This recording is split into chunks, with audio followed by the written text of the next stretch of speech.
Olá, meus amados, Pai do Senhor, uma boa tarde a todos. Gostaria de convidar os irmãos para lermos o livro do profeta Miqueias. Estamos relendo as Escrituras e estamos terminando o Antigo Testamento agora. E hoje nós lemos o livro de Miqueias, todo o livro. E quando cheguei aqui no capítulo 7, e ver a expressão do profeta em seu estado de tristeza diante de tudo que ele observara, eu identifiquei aqui que essa é a experiência de muitas pessoas nesse nosso tempo em que nós estamos vivendo. Eu gostaria de fazer aqui essa leitura dos primeiros versículos do capítulo 7 de Miqueias. Talvez seja uma leitura assim um tanto melancólica, triste, mas é preciso a gente meditar sobre a experiência dos santos de Deus e como eles alcançaram força para lidar com esse estado, muitas vezes, de desilusão. Ele diz assim no versículo 1: Ai de mim! Estou feito como quando são colhidas as frutas do verão, como os rabiscos da vindima. Não há cacho de uvas para comer, nem figos temporãos que a minha alma deseja. Pereceu da terra o homem piedoso, e não há entre os homens um que seja reto. Todos armam ciladas para o sangue. Cada um caça o seu irmão com uma rede. As suas mãos fazem diligentemente o mal. O príncipe exige condenação. O juiz aceita socorro. E o grande fala da corrupção da sua alma. E assim todos eles são perturbadores. O melhor deles é como um espinho, e o mais reto é pior do que uma sebe de espinhos. Veio o dia dos teus vigias, veio o dia da tua visitação. Agora é o tempo da sua confusão. Não creais no amigo, não confieis no companheiro. Daquela que repousa no teu seio, guarda as portas da tua boca. Pois o filho despreza o pai, a filha se levanta contra a mãe, a nora contra a sua sogra.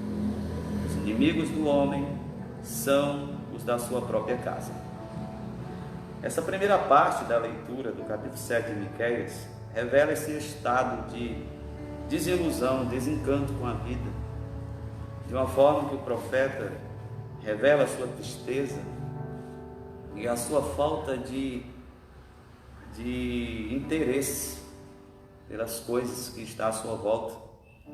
Ele começa aqui usando assim uma metáfora, uma linguagem que descreve o seu estado de alma. Ele diz: estou feito como são colhidas as frutas do verão, como um rabisco da vindima. Não há cacho de uva para comer, nem figos temporão que a minha alma deseja. Aquele estado de alma desinteressado, apático, sem desejo, sem motivação, sem interesse de correr atrás de nada. É aquele sentimento de quase desistência que tenta se abrigar no coração, mesmo dos mais fiéis e dedicados servos do Senhor. Diante do cenário, diante do quadro em que ele analisa, ele se sente assim. Parece que não há nenhum alimento.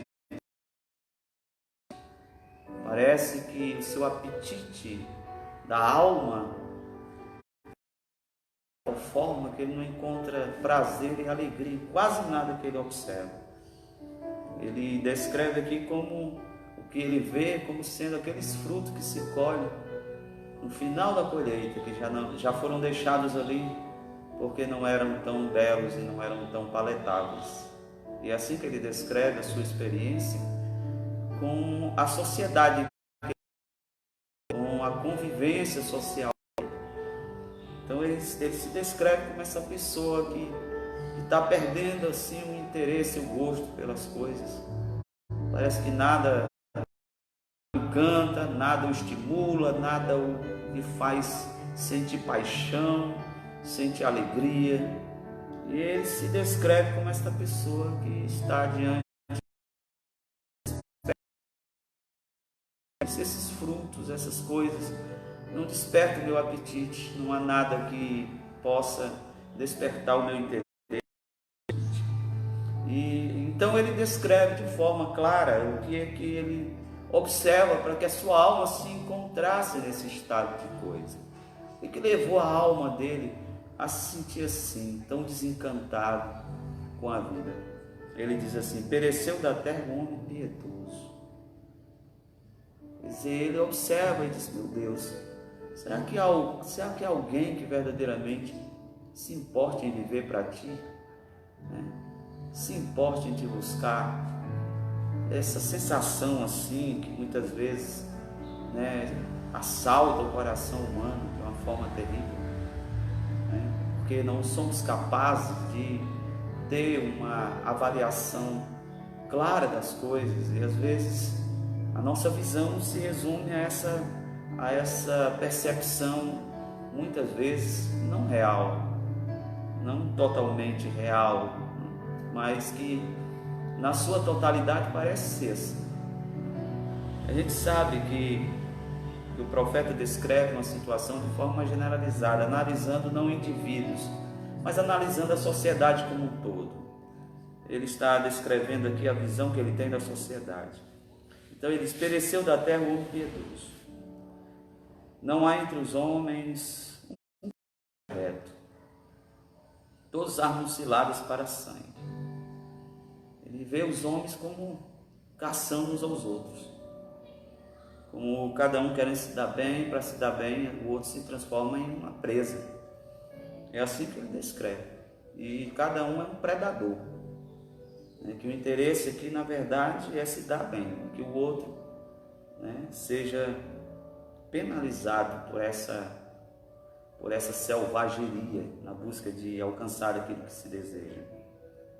E ele diz ainda mais: cada um caça o seu irmão com a rede. Aqui, entre a questão dos laços fraternais, ele descreve uma situação que não deveria existir, que é quando se arma armadilha, quando se foge planos contra a vida do outro. Ele diz assim: o irmão arma uma rede para caçar o outro. Armadilhas, sutilezas, né? Artifícios, com palavras, com tramas, com comentários, tantas atitudes que em nada constrói a vida do próximo e só destrói. E ele descreve isso em atitudes de pessoas que estão ligadas pelos laços fraternais, onde deveria prevalecer um ambiente de encorajamento, de estímulo.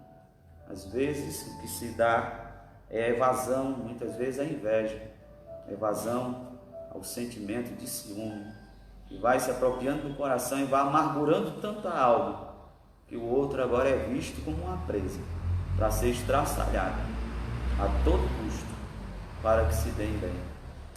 Ele vive essa experiência dentro do seu contexto de vida, dentro do seu contexto da realidade. E alguns, talvez em um grau ou outro, em um momento da vida, talvez tenha se sentido assim, em algum momento. Talvez na sua convivência familiar, talvez na sua convivência com os colegas de trabalho, nos ambientes, nos círculos de relacionamentos.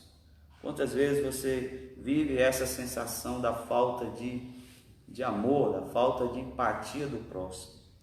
Então, ele continua aqui na sua descrição e diz: as suas mãos fazem diligentemente o mal. Há uma habilidade em se fazer o mal, há uma perícia, há uma capacidade de se fazer o mal. É isso que ele descreve, e eles fazem com diligência. Então agora ele descreve a situação política em que ele se encontra. Ele diz: o príncipe exige a condenação, sem se importar se seja a causa do próximo justo ou não. Quem determina que os rumos é os poderosos. Eles que determinam o rumo daqueles que são menos favorecidos. E ele disse: o príncipe o príncipe exige condenação e o juiz aceita o suborno. Então, está tudo aqui desgraçadamente, né, levado para esse estado de coisas terríveis. Quando o príncipe exige a condenação e o juiz aceita o suborno, não há quem possa deter de fato o crescimento da corrupção e da miséria num ambiente como este, em que o que prevalece é a propina, é o suborno, é o engano, onde falta de fato o caráter justo para se conduzir de forma em que a justiça prevaleça. E Eliseu grande fala da corrupção da sua alma, e assim todos eles são perturbadores. O melhor, e aqui, depois que ele descreve esse contexto aqui, para que ele não seja considerado como uma pessoa pessimista, um cara que fica tentando encontrar problema em todo canto, aquele cara que fica olhando para a vida, parece que está com um óculos cinzento na cara, vendo tudo em cor de cinza. Ele procura pelo menos aqueles que parecem ser os melhores. Então ele chega no versículo 4 e diz assim: o melhor deles é como um espinho, e o mais reto é pior do que uma sebe de espinho. Ele disse assim: olha, quando a gente encontra alguém que parece que é uma pessoa de bem, ela é uma pessoa tão desagradável, impossível de se relacionar com ela. É isso que ele diz. O melhor deles é como um espinho, a gente se encosta, ela sai ferida. São pessoas que dizem-se donas da verdade. São pessoas que às vezes se arrogam de sua santidade, ao mesmo tempo que se tornam repelentes, não são atraentes em nada.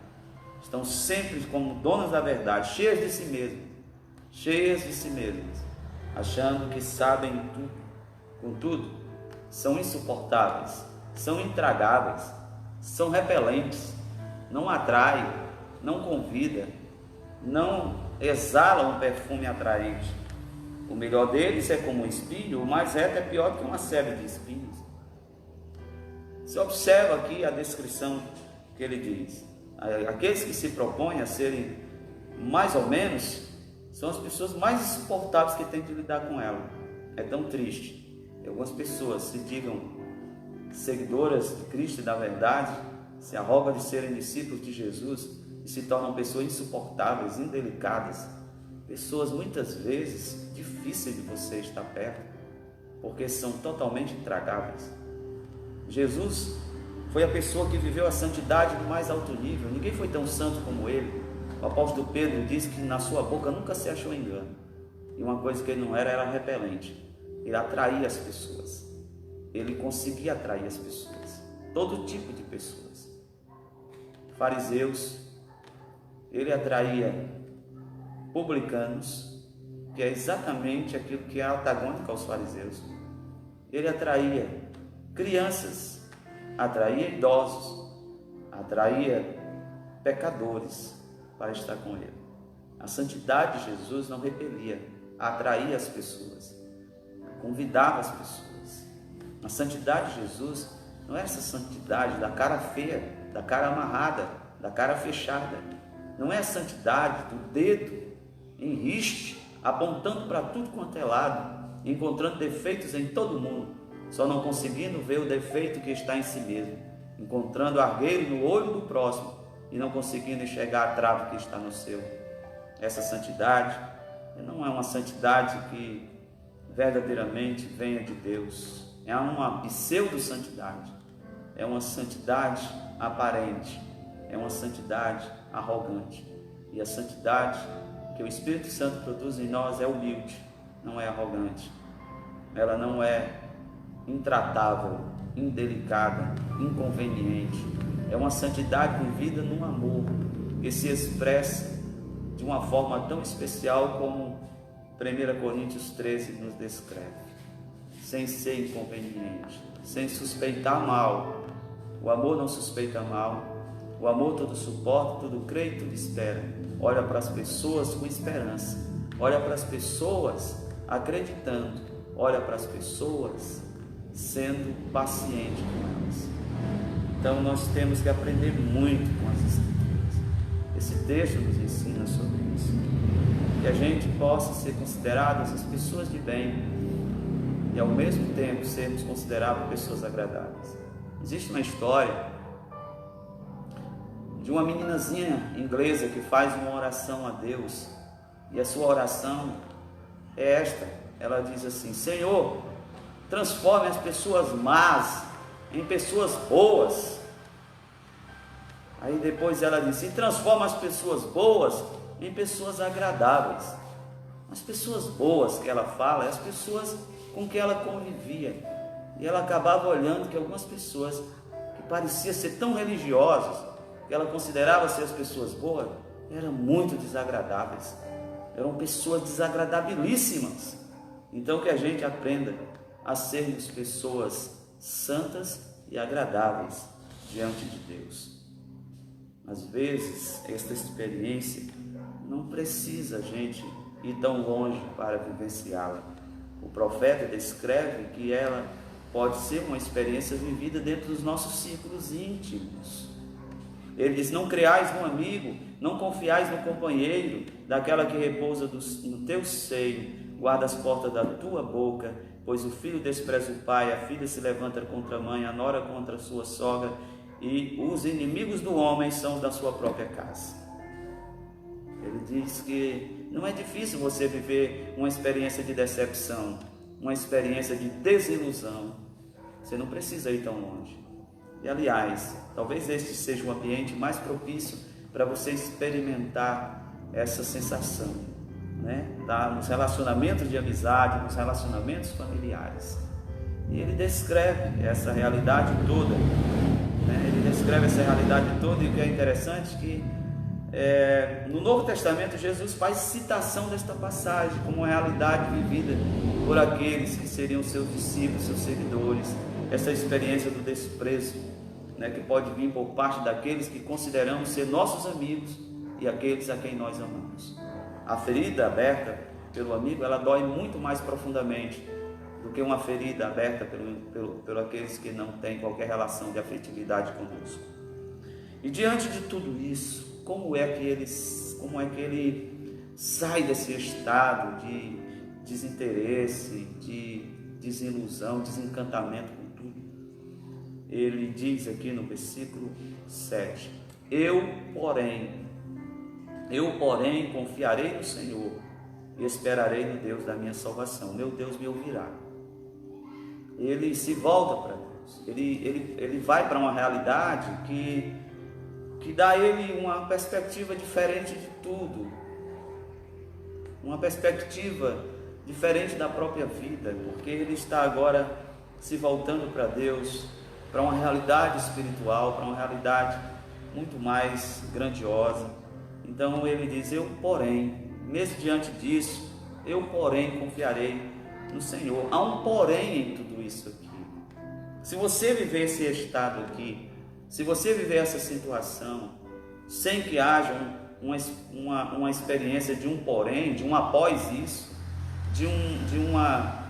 de algo que revele de fato uma situação de mudança em tudo isso, é muito doloroso. Quantas pessoas não são levadas à desistência da própria vida diante de uma avaliação dessas aqui, e parece que não encontra nada que possa lhe dar esperança e segurança na vida.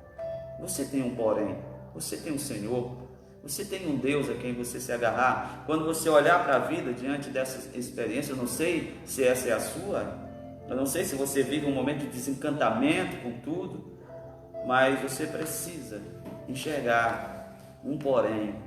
Porém, o Senhor é o Deus imutável, perfeito em todos os seus caminhos. Deus que age de forma justa e de forma perfeita. Ele disse: o meu Deus me ouvirá. Qual é a oração? Qual é a oração dele? Qual é o clamor dele? O clamor dele é pela restauração, pela mudança, pela transformação. Ele pede pela transformação e pela mudança. É assim que ele ora a Deus.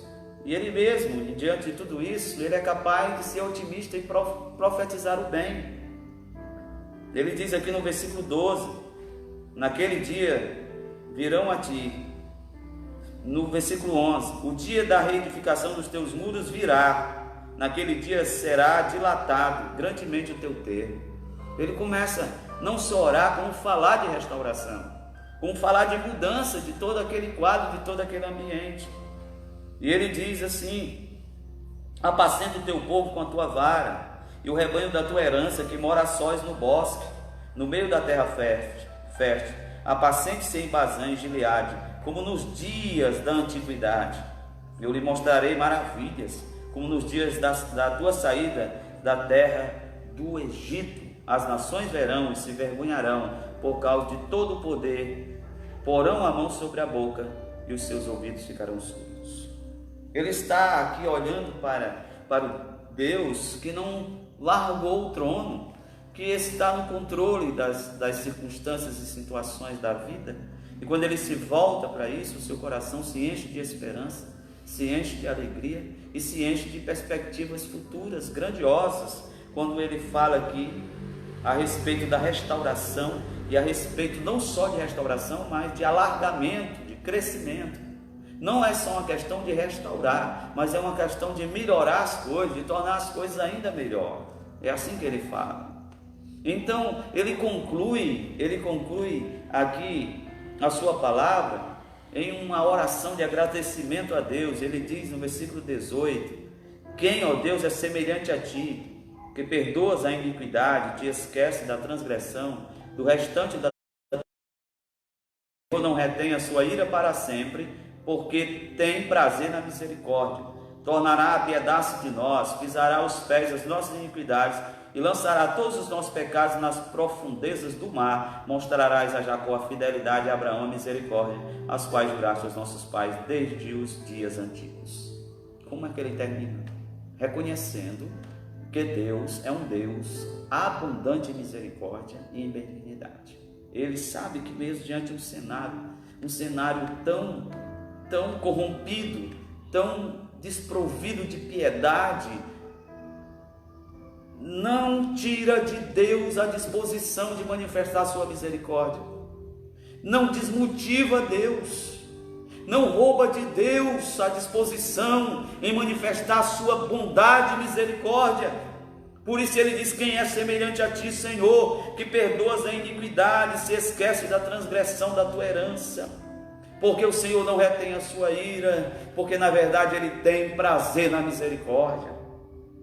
A infidelidade, a corrupção humana não anula o amor e a misericórdia divina. Ele diz: Senhor, quem é semelhante a ti, que perdoas a iniquidade? Ele mostra, ele se lembra dessa disposição, desse persistente amor de Deus. Neste cenário, o amor de Deus não é de forma alguma anulado. Deus não é desmotivado por conta da maldade humana. Ele diz: Deus tornará a ter misericórdia, porque Ele tem prazer na misericórdia. O livro do profeta Isaías nos diz que o Senhor espera para ter misericórdia. Ele tornará a piedade de nós, pisará aos pés das nossas iniquidades e lançará os nossos pecados nas profundezas do mar. Aquilo que ele acha ser o lugar onde as coisas podem serem lançadas e não encontradas mais, é no profundo do abismo, nas profundezas. É que ele descreve: se algo pesado cai no oceano e desce para as profundezas do abismo, há uma dificuldade terrível de encontrar aquilo. E Deus é descrito pelo profeta como aquele que é capaz de pegar os nossos pecados e lançar nas profundezas do abismo e não se lembrar mais dele. E ele diz: se mostrarás a Jacó a fidelidade e a Abraão a misericórdia. Aqui estão os dois patriarcas: um Abraão, que caminhou em fé e fidelidade diante de Deus desde o seu chamado. O outro é Jacó, que teve uma vida atrapalhada e cheia de erros e cheio de pecados, mas que o Senhor demonstrou grande misericórdia a Jacó. Todas as vezes que a Bíblia se refere a Jacó por este nome, não pelo nome de Israel, o que se ressalta é a sua condição humana, frágil, sua vida que precisou tanto da misericórdia e da graça de Deus para que ele, de Jacó, fosse transformado em Israel. Por isso que o profeta usa aqui: Deus mostrará a Jacó a fidelidade, a Abraão a misericórdia. Deus é o Deus misericordioso. Se Ele pode ser generoso, se Ele pode ser bondoso com Abraão, que foi tão fiel à sua fé, Ele não nega a sua fidelidade, a sua misericórdia a um Jacó todo atrapalhado e cheio de problemas. É riquíssimo em misericórdia, riquíssimo em amor. Então, mesmo em meio a tantas desilusões da vida, tem um porém. O Senhor é o Deus que está com você. Tem um porém, Ele é restaurador, como o profeta disse. Tem um porém, Deus é capaz de não só restaurar, como alargar as fronteiras. E não só isso, Deus é capaz de purificar-nos de toda maldade, de transformar a nossa vida e a vida daqueles que nos cercam, porque Ele é poderoso para isso. Ele é o Deus a se apiedar de nós. Deus seja louvado, que os irmãos sejam abençoados em nome de Jesus. Agradeço a Deus por mais esta oportunidade de poder estar aqui compartilhando esta palavra com todos os irmãos. Tenham uma boa tarde, que Deus os abençoe poderosamente. Pai, nós te louvamos, te agradecemos por esta oportunidade, Senhor, de mais um dia poder aqui estar, mais um dia poder falar a tua palavra aos teus santos, Senhor. Que esta palavra, que muitas vezes, em meio a tudo que vê, tem se desanimado, Senhor, tem estado angustiados e tristes, ou até desiludidos, que eles possam elevar os seus olhos e estar sentado no seu trono. Deus é o Deus que vai mudar toda esta história. Deus já tem, sim, tudo, Senhor Deus, planejado para que todas as coisas, Senhor Deus, sejam transformadas de acordo. Por enquanto aqui estando, que o Teu Espírito seja o nosso grande ajudador em toda a nossa caminhada. Abençoe a todos os santos, aos que estão enfermos. Senhor, restaura, Senhor, os Teus céus, cada um deles, Senhor, sejam visitados nesse momento. A mão poderosa e o Teu braço estendido é a nossa oração a Ti, em nome de Jesus. Amém. Meus amados, a paz do Senhor e um grande abraço aos irmãos em nome de Jesus.